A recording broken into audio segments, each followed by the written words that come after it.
Hi,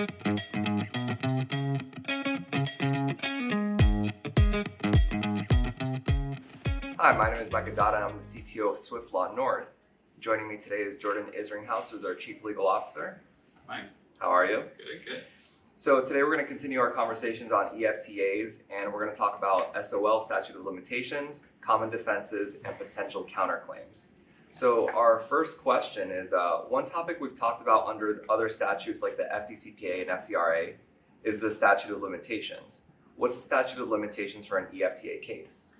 So that's a really important topic, because if you don't file your EFTA case, if you have an EFTA case, and you don't file it in time, you don't have an EFTA case. It's really the thing. You don't have any rights against your bank at that point. So you might have had claims, they might have existed, but you can't file them in court. So what good are they? So the really the important thing, the one takeaway, this whole thing, is the statute of limitations for an EFTA case is 1 year. That's the important thing to remember. It's 1 year.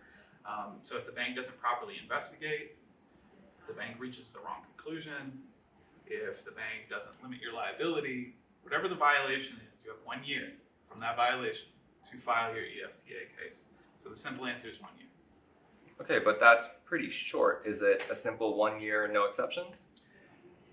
It's not exactly. So the gets a little complicated, and the reason is because the EFTA has all these different requirements on a bank. So, for example, a bank needs to, when they get your notice that there's an error, they need to start an investigation. Then they need to do the investigation. Then they need to tell you about the results. And there are the actual text of the EFTA, when it talks about statute of limitations, is the claim needs to be filed, the lawsuit needs to be filed within 1 year of the violation. 1 year of occurrence of the violation, I think is what it says. So the question then becomes, when did the violation occur? And because the EFTA has these different requirements in it, different violations can occur at different times. So it does get a little complicated. The 1 year never changes, but the measurement of when that year starts can kind of change. So if you've given proper notice to your bank and they don't tell you of they don't start an investigation and give you the results within 10 business days, or they don't tell you that you can request your the documents that they relied on, their results, or they reached the wrong results. You got a year from that actual violation itself. If they don't limit your liability, for example, you got a year from that violation. So it's 1 year, but it's as measured from those kind of breaches of the violations of the law. Okay, so that raises a good question. With these multiple duties, when does a 1 year clock start running? It starts running upon the breach of that particular duty. So if the bank doesn't provide the results to you within 10 days or 45 days with the provisional credit, your clock would start to run after the bank's response period ends. So if the bank gets a certain amount of days to respond, which they do, and then on that particular day they have not responded to you, that's when your claim starts running. If the bank didn't limit your liability for particular unauthorized charges, for example, that arguably could be measured from the date of the unauthorized transactions. It's a little hard to tell necessarily sometimes, but it could run from that. Okay, but what if you miss your limitations period? Is there any way to still bring your case? Sometimes, and maybe, yeah. There's this principle where you could potentially file an EFTA case after more than a year after the violation occurred. This is a principle that it has a really technical legal name. It's called equitable tolling. It's even hard to say. So in essence, that would require you to almost prove a whole nother case, unfortunately, and that case of equitable tolling kind of happens inside of your EFTA case, and you have to prove that you actively took steps within the statute of limitations, within that 1 year, to bring your case. And there's a lot of different factors that could go into that, but you'd also have to show that there were extraordinary, not just ordinary, the law says extraordinary circumstances that stopped you from bringing your case within the 1 year. So it gets difficult. Is there a way to do it? Yes. Is it likely? And do a lot of people succeed on that? No, unfortunately not. Okay, and let's assume you filed an EFTA case on time. What are some defenses that the bank might raise? So the bank is almost certainly going to contest your EFTA case, absolutely. They will probably raise defenses, what are called defenses.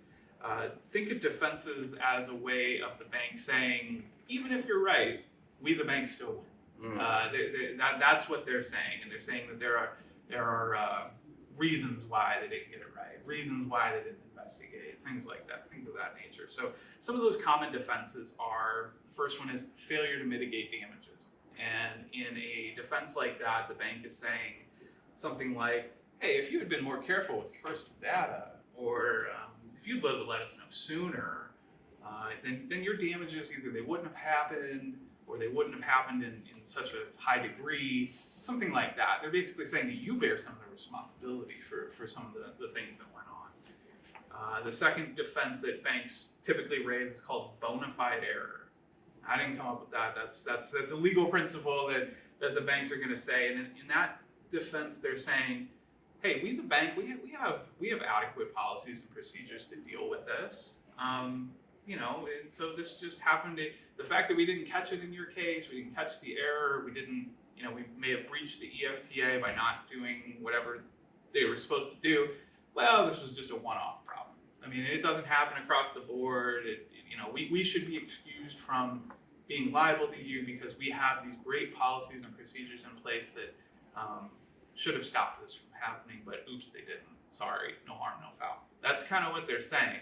Is that typically, do they recover under that defense? They press it very hard, but I have yet to see that, a jury, for example, really like that defense. Fourth third defense is statute of limitations, and that's a whole subject of a whole nother video we've talked about, where we're talking about talking about 1 year. We're talking about 1 year to file your case. So, fourth common defense, waiver, acquiescence, kind of these things where the bank is just saying, yeah, maybe the fraudulent debt happened, but you paid it. So maybe it wasn't so fraudulent. It's kind of an interesting argument. There's some great counter arguments to that, if you can imagine. Obviously, if people want to maintain their credit rating, need to keep money in their bank accounts, things like that. So, that's really what the bank's saying in a waiver acquiescence. They're saying, well, you paid it. Why was it fraud if you paid it? So that's what they're saying. Okay, and are there ever any counterclaims involved in the EFTA cases? Yeah, there can be counterclaims, but remember, counterclaims in an EFTA case are usually a bad thing. They're very much a bad thing, unfortunately, because an EFTA case, you're filing that against your bank, and you're saying, bank, you did this wrong, you owe me money because of this.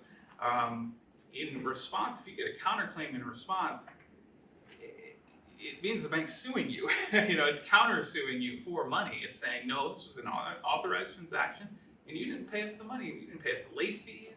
You overdrew your account. You owe us.